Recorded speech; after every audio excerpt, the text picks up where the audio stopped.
In the world of crocodiles, size is everything. And this one is an absolute monster. At 6 meters long, he's the boss of a gang of reptilian killers. The gang takes down and takes apart any animal within their grasp. But everything belongs to the boss. He rules by sheer size and explosive violence. He will maim or kill to keep control. But this year, a young male takes on the brutal hierarchy of the Croc Ganglands.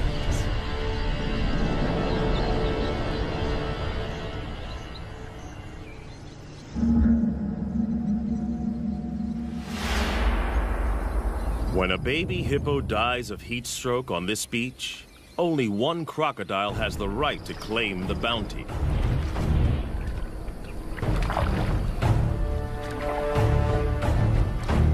He is the Croc Boss, the godfather of the ganglands.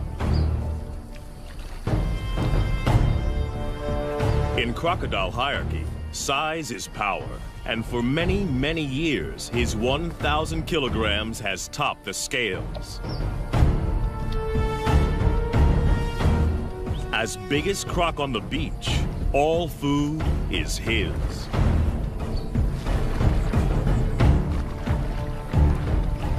The other crocodiles don't have the power or rank to oppose him.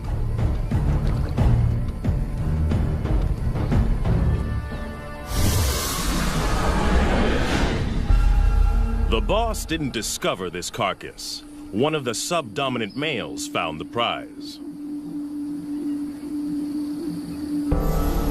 At 3 meters long, he is no small crocodile, but he lives on this beach and feeds at the discretion of Croc Boss.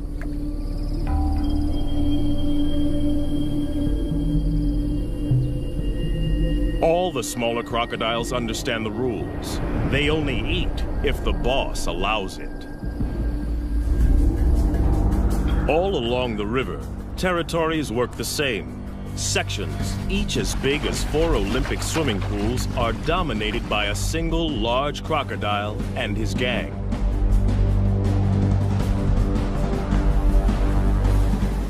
Croc Boss is the biggest of them all. But for most of the year, there is a peaceful truce between him and the other leaders.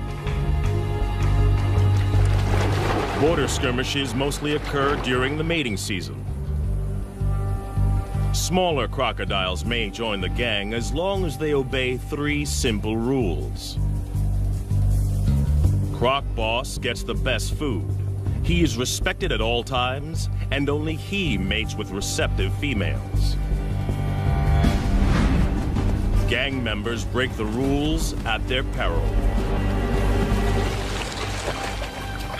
But there is always a younger rival, trying to get big enough to become a boss in his own right.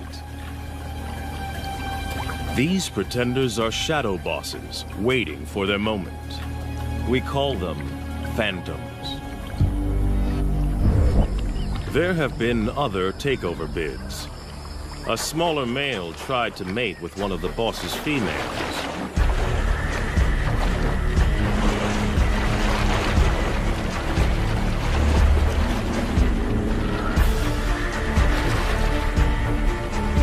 It was a reckless move.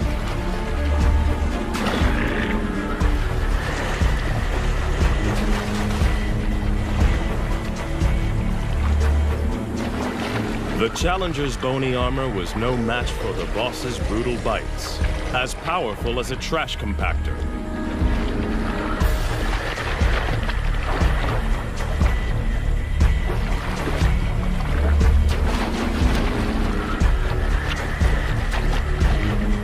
Discipline was swift and terminal.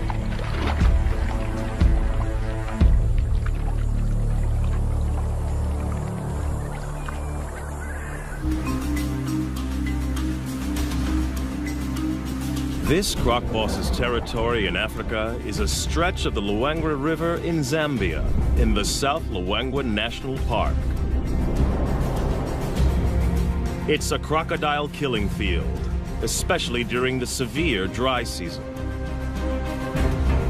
Inland lakes and pools dry up. And the river is the only water for kilometers around. All animals in the area must make long treks here to drink. And in 40-degree heat, many don't make it. The river's a lifeline and a death zone.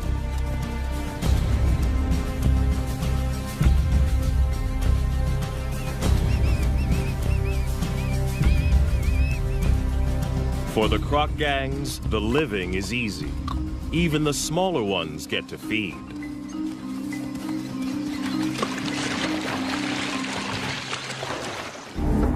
But crocs aren't the only gangs in town.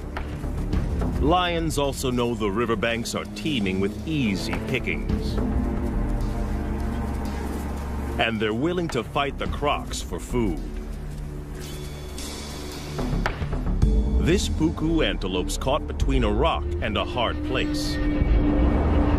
After fleeing from the lions, he's stranded on an island in the croc-infested river. He's got to get off or starve.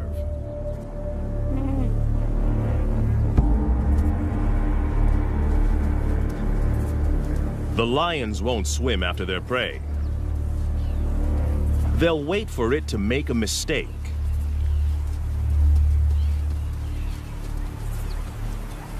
The puku's biggest threat lies in the water. The young phantom is perfectly placed for an attack. Away from the gang, this antelope is his to lose. There's no way the croc can catch the puku on the land. But there's no way the puku can outswim the croc. It's like a game of chess with life and death stakes.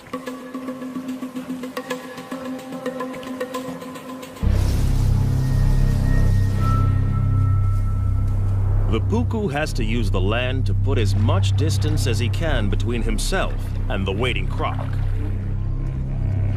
and figure out the shortest swim possible. The croc must anticipate the puku's escape route.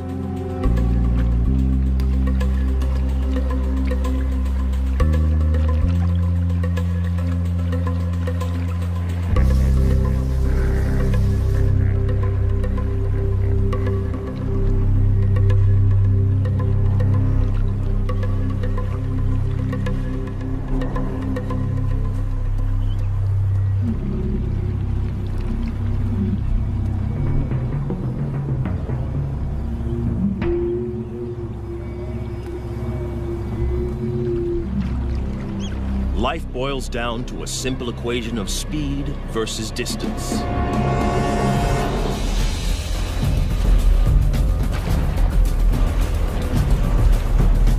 The croc submerges like a torpedo to reduce drag in the water.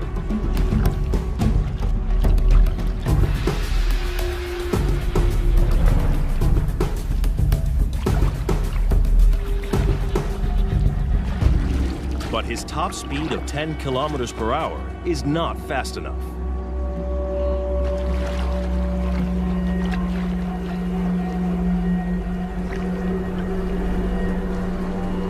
The puku's calculations pay off. He's foiled two top predators.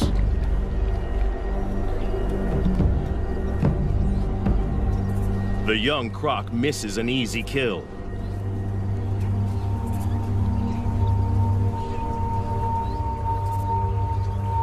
His solo hunting attempt is a failure.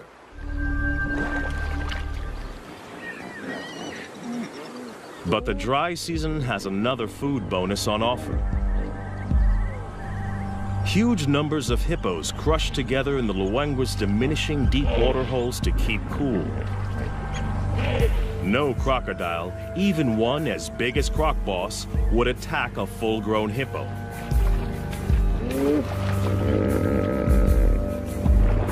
They are way too big and dangerous to take on. A single hippo bite would destroy a big crocodile.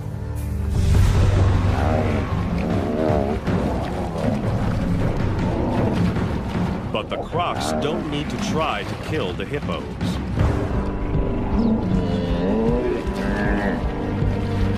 In crowds like this, these aggressive 3-ton herbivores will often fight to the death.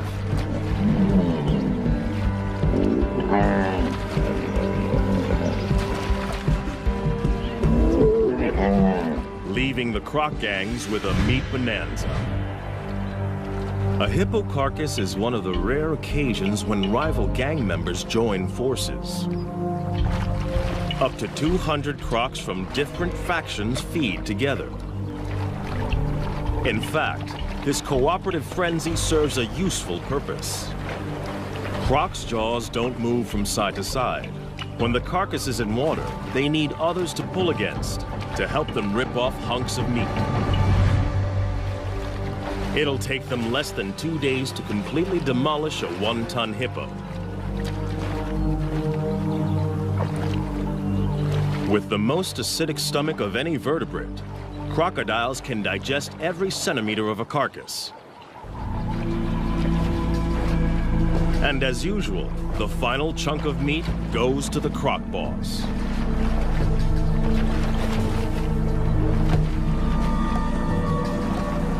No other croc has the power to argue.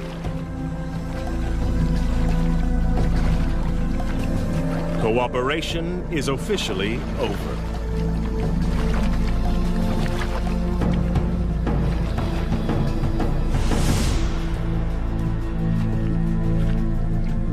Back on dry land, the lion pride is also living well off the deadly dry season. There's no need to hunt when the scavenging is so good.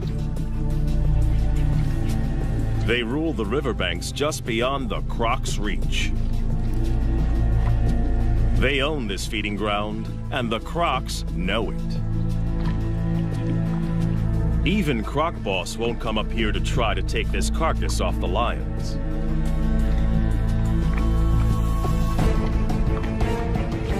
But anything that dies closer to the water is in no man's land. And that means war. Lion versus croc.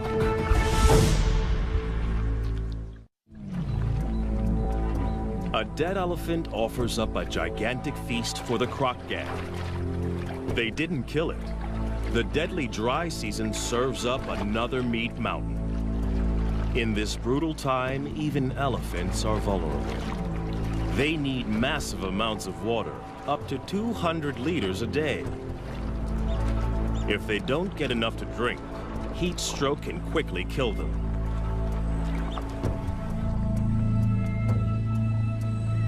The crocs have the carcass now, but they don't own it. It's right in the conflict zone. The lions have started feeding on it, and they haven't finished. This prize is too big to give up without a fight.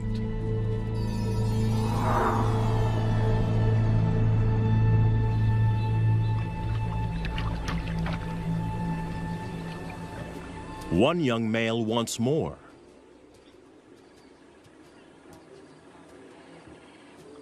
His scrappy mane indicates he's barely 2 years old, but he's big and dangerous.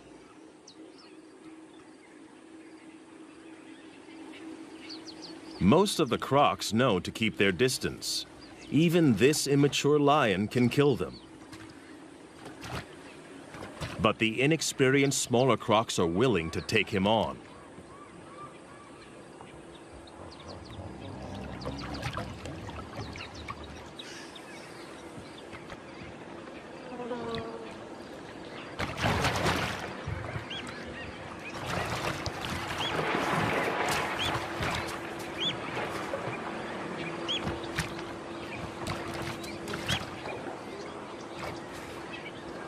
This is not a competition Croc Boss needs to get into. The pickings are slim, and if the gang wins, the carcass is his for the taking anyway.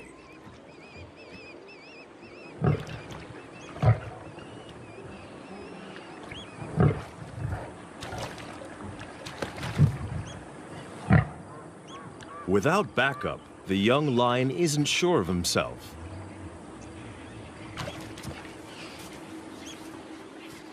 The crocodiles win today.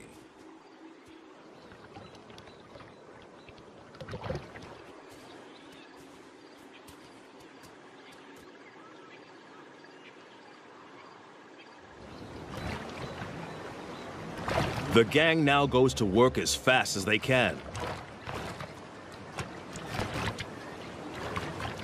It's a race to rip as much meat as possible from the carcass.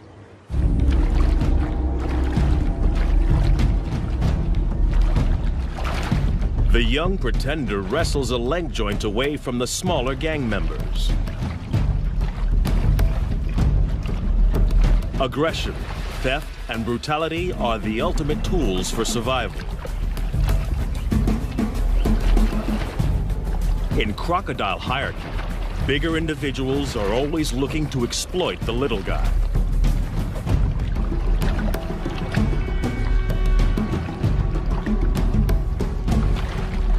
The smaller crocs have learned well from the master.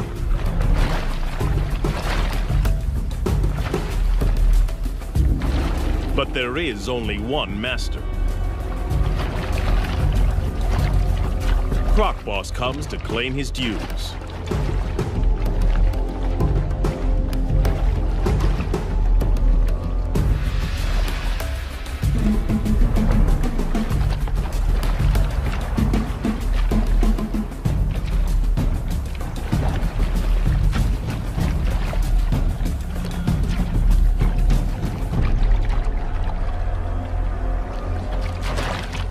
For the smaller crocs, the feeding is over.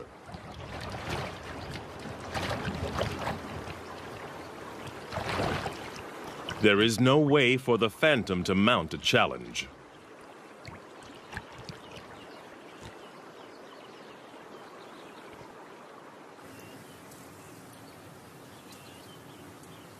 To have any hope of running the gang, he must bulk up. And he can't do that on leftovers from the boss. He's got to find his own food. And the numerous drinking pools next to the river provide the perfect hunting ground. Every morning and evening, the antelope journey here to quench their thirst. A perfect opportunity for an ambush.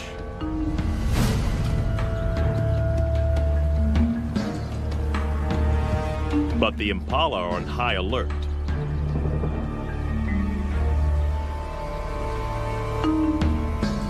To have any hope of catching one, the young croc must find the perfect pool in which to disappear and wait.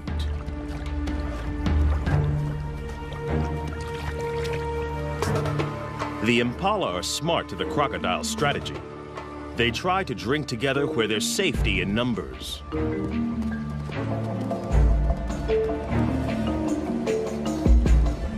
The crocodile must wait for a loner.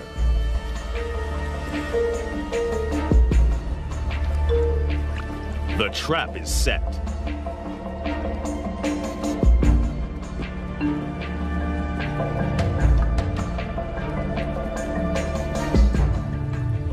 He can hold his breath for 2 hours. And this impala has no clue that below the surface lurks a ravenous crocodile poised to strike.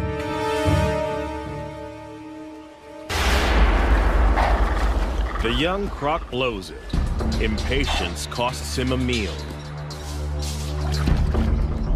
Crocs can launch their entire body out of the water in less than half a second. But timing is everything. And he has a lot to learn.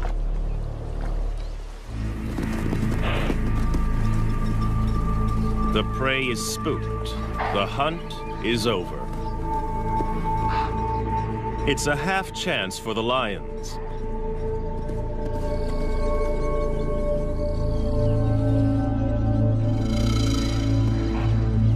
But it's a long chase, too exposed.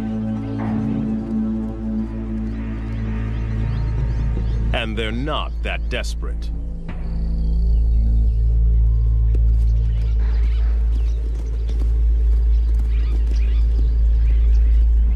They don't have to try too hard. In the dry season, death is always just around the corner.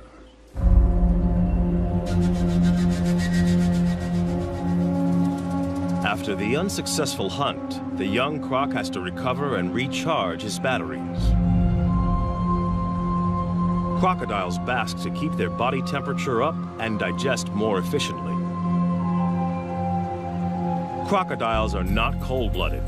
Their bodies are as warm as ours most of the time. They just have to work harder to keep their temperature between 33 and 35 degrees. Phantom needs to regain energy.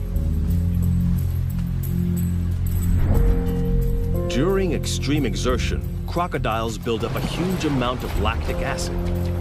This is toxic and must be eliminated from their systems. The only way is rest. Part of Croc Boss's success is his energy strategy. He lets the smaller gang members exert themselves. They work and he eats.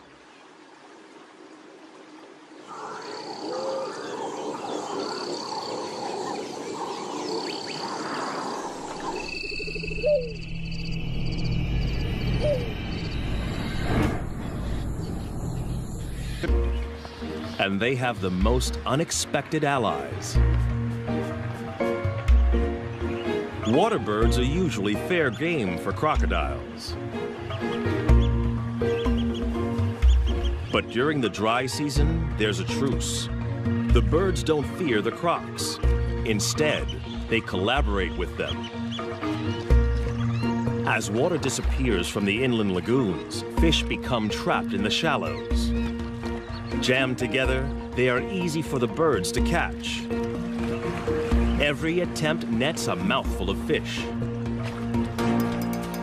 The crocodiles benefit in exactly the same way and work with the birds to corral the fish into ever tighter spaces.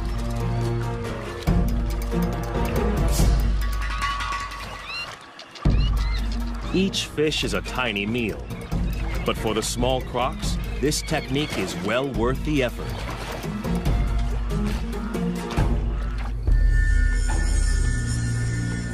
But for a monster like Croc Boss, chasing small fry is a total waste of energy.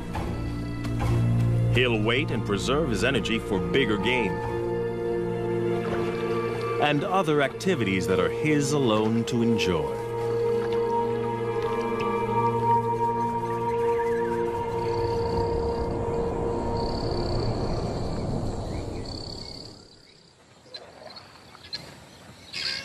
The dry season doesn't just bring a food bonanza. There's an even bigger prize, mating. The ritual begins at dawn. Lifting their heads, the females show submission and look for the most powerful croc to mate with.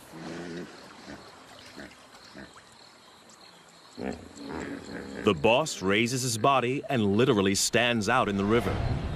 It's a visible sign of his status. By rights, all receptive females are his.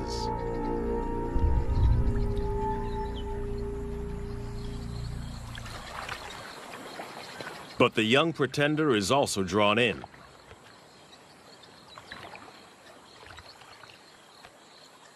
The females secrete a pheromone into the water. It signals they're ready.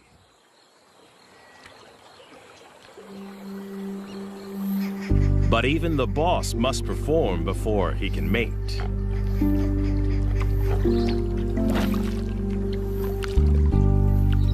It's the only situation he cannot control. The final choice is made by the females.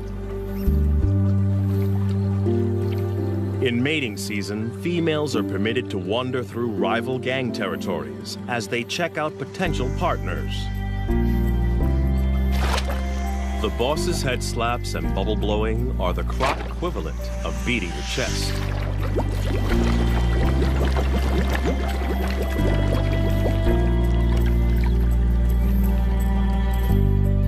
It works.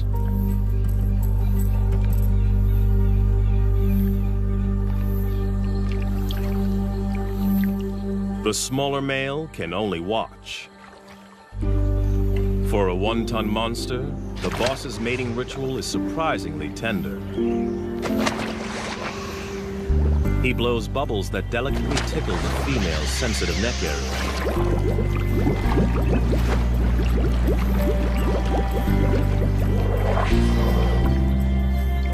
The pair will remain together for up to 1 hour before choosing new partners.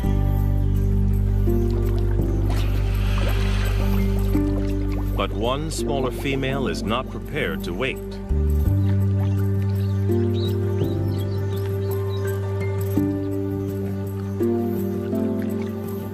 She's interested in the younger rival.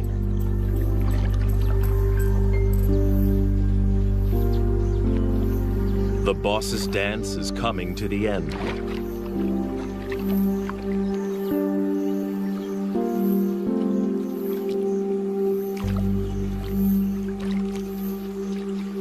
The pair submerges for their final act. And while his leader is underwater, Phantom chances his luck.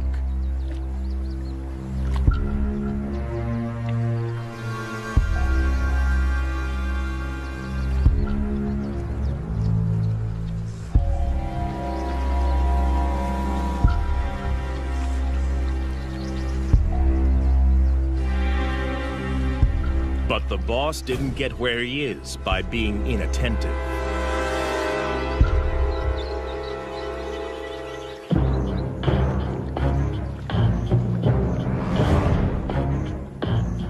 For a junior to mate with one of his females is the worst kind of disrespect. He must be punished. Others have been killed for less. The young croc is now swimming for his life. He's offended in the worst way. And Croc Boss will kill him if he can catch him. But his chase is half-hearted. The boss is still distracted by the mating privileges that come with his position.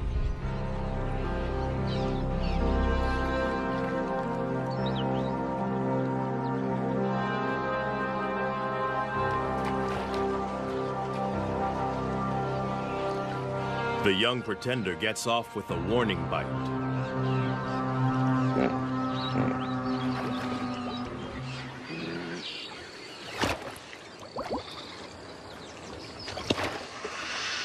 Now the insubordinate is dealt with. The boss can return to more gentle pursuits.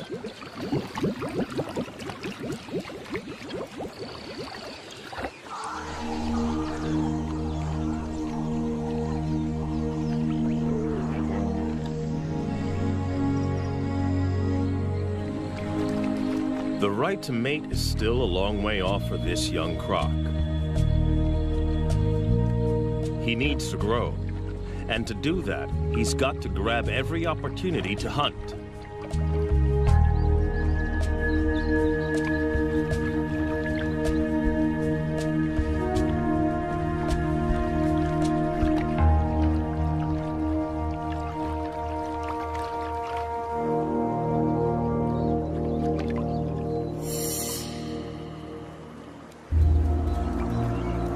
Fortunately, the relentless dry season serves up an endless convoy of thirsty prey. Twice a day, regular as clockwork, impala and wildebeest gather to drink.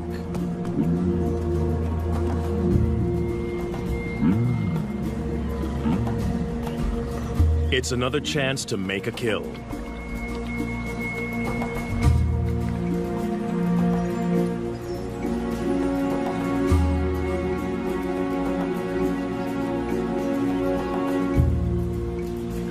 These impala are safe.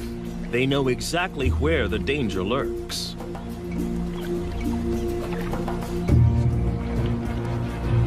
Some even follow the croc to keep an eye on him.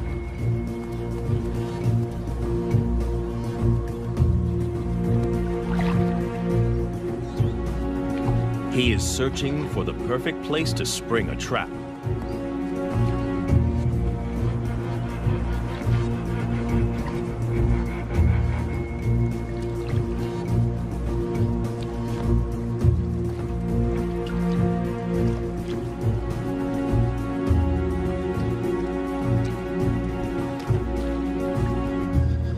Even when he finds a likely pool, watching impalas raise the alarm.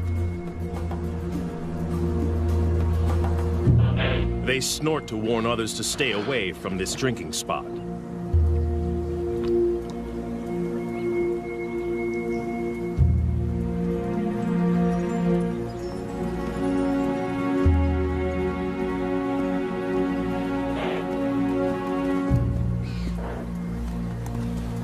But with an unending stream of animals coming to drink, it isn't long before one individual doesn't get the message.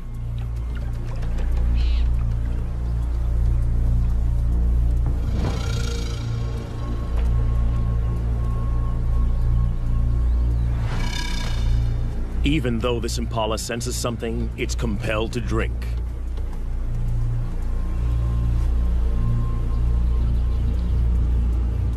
Thirst overrides fear. But it's braced for danger.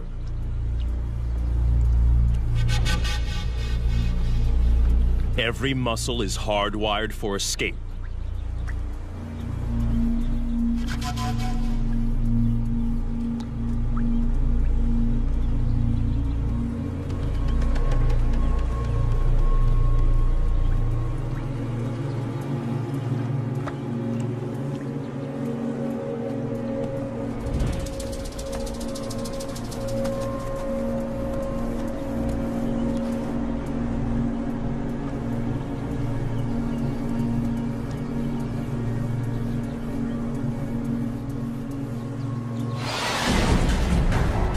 Perfect strike.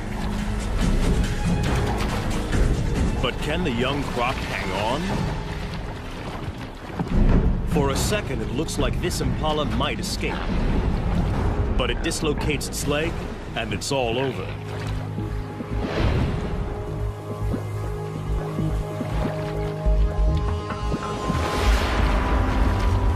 The timing of Phantom's ambush was a tiny bit off.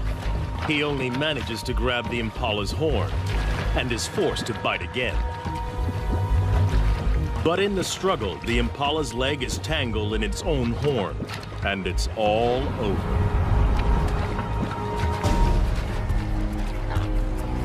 It won't be a quick death. He will have to drag his kill into the deeper river to drown it. Ambush hunting is what crocs do best. But timing is everything. Phantom's first attempt was too rushed, and he lost his meal.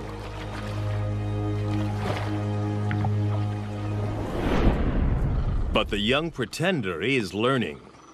This time, he patiently waited for the impala to make a crucial mistake.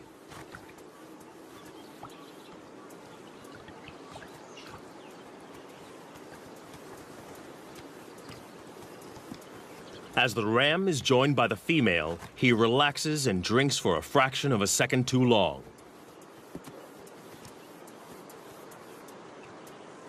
A fatal error.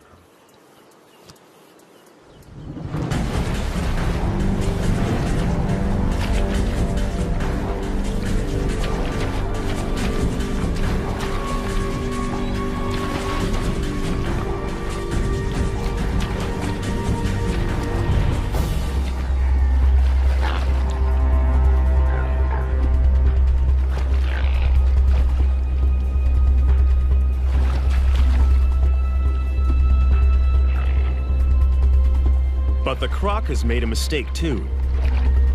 His perfect ambush is in full view of the gang. Now he must fight to keep it.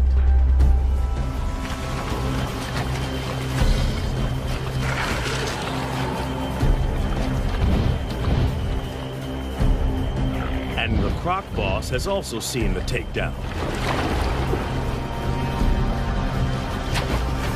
This meal is now his. The young croc has no right to oppose the boss. But he's not going to give it up willingly. He's hungry and stubbornly hangs on. But he hasn't the strength to compete.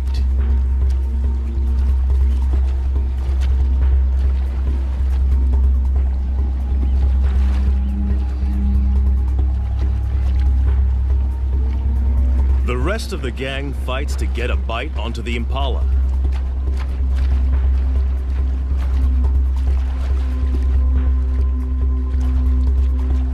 They try to lock on before the boss begins his death roll.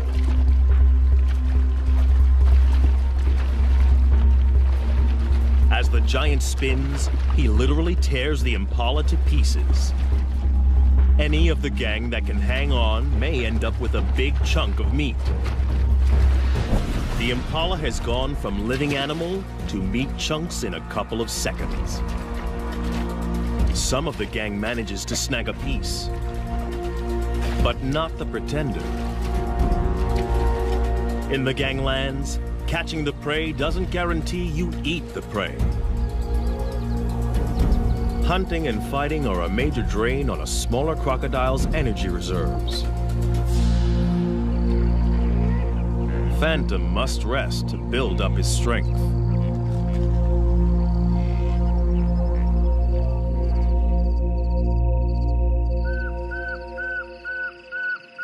Other animals have no such energy restrictions. Away from the river, the African night hums with activity. For the prey species, the danger doesn't let up just because it's dark. Impala and puku rarely lie down to sleep for more than 10 minutes at a time. There are too many predators on the hunt, so they are forced to stay awake and alert.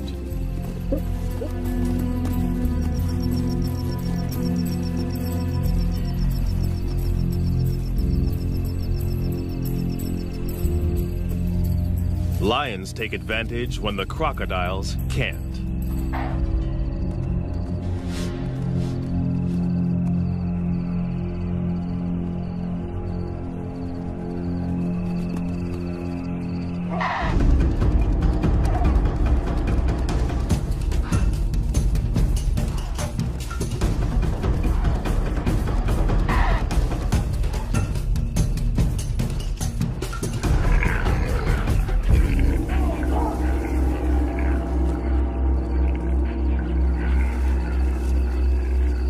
Tonight, a puku loses the battle.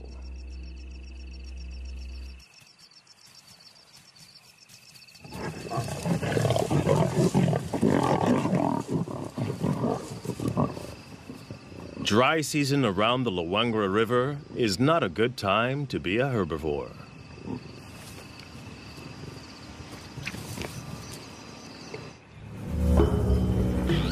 Another day, another death. Another free meal for the croc gangs. As the sun warms the crocs, it triggers a feeding frenzy on the hippo carcass. Crocs from multiple gangs wait in line to feed. Territorial differences set aside for the moment.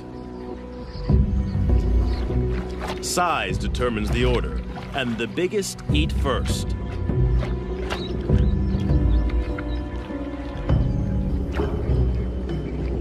The young pretender and the other smaller crocs must wait.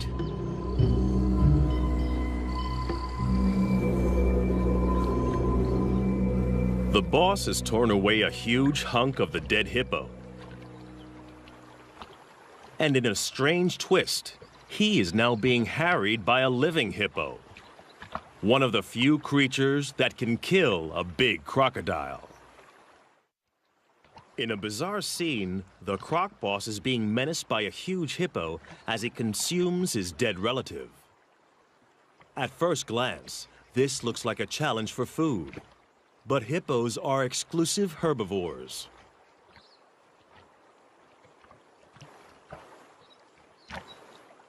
They've been known to lick carcasses, possibly for salt or minerals. But something else seems to be going on here. Perhaps like elephants, the hippo senses the death of one of its own. But it looks like the hippo is being aggressive. Perhaps this is some kind of primitive emotional reaction. Whatever the hippo's motivation, the huge crocodile knows this is dangerous. With 50-centimeter-long canines and a bite force 27 times more powerful than a human's, this hippo could easily skewer the huge croc. For the first time in a long time, the boss is being pushed around by a bigger beast.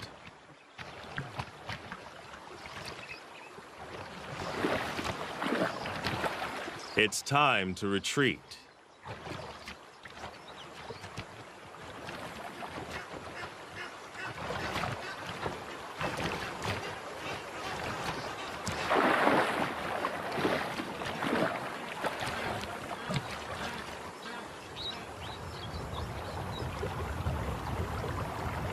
Success in a croc gang is all about being a consummate opportunist. And now the young croc sees an opening. A chance for food.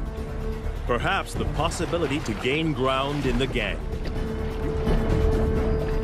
But the croc boss doesn't share.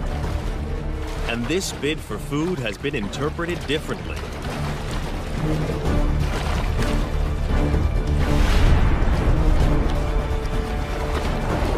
It's now a power struggle. And the boss's violent death roll is a deadly attack. Instant retreat is the only acceptable way out, and the younger croc doesn't take it. This can only end in one of two ways: death or injury to the smaller croc.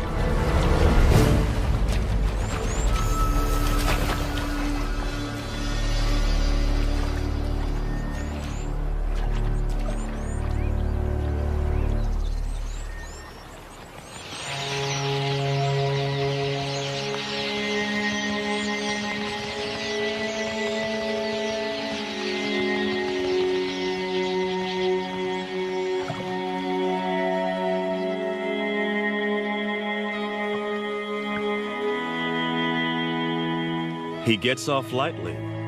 He is alive. But it's still a disaster.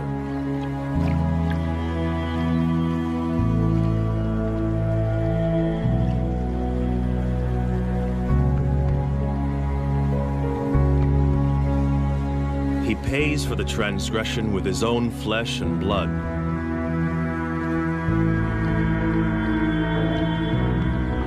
The monster croc ripped his top jaw clean off.